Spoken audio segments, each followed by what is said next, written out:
यहाँ से तो हर एग्जाम में क्वेश्चन आने के आने हैं, पर अब मैं यहाँ से बात करता हूँ करणी माता को चूहों की देवी क्यों कहते हैं।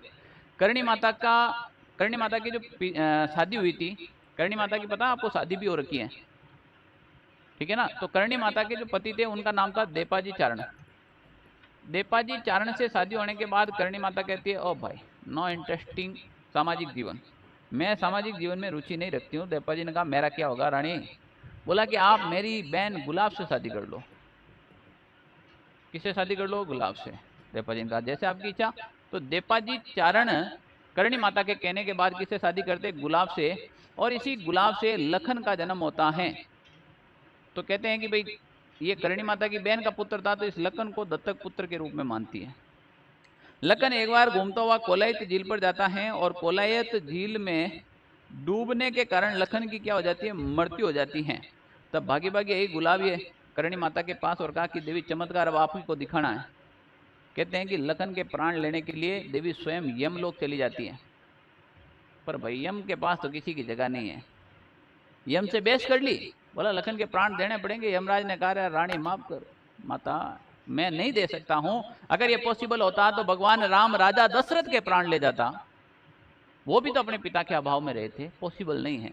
तब करणी माता ने कहा कि आज लखन जीवित नहीं हुआ तो ध्यान रख लेना मेरा कुल का एक भी व्यक्ति यमलोक नहीं आएगा।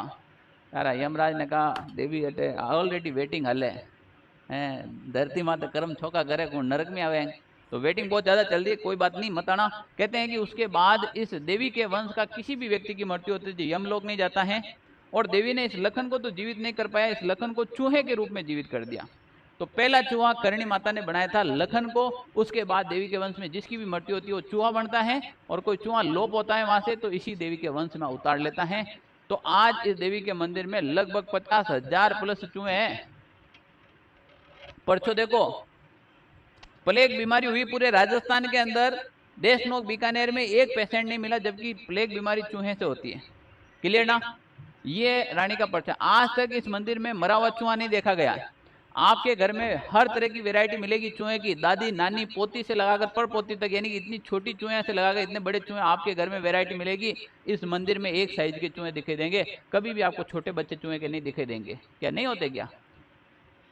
पर यही तो देवी का पर्चा है। आप में से कितने ऐसे व्यक्ति हैं जहां पर यहाँ पर सफेद चूहा देखा है?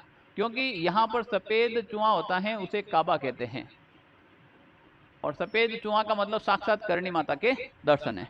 क्लियर ना? तो ये एक तो करणी माता के बारे में ध्यान रखना। फिर देखो करणी माता का जो मेला है, ये जो मेला है वो आपके आयोजित होता है चैत्र व आश्विन की नवरात्रा को।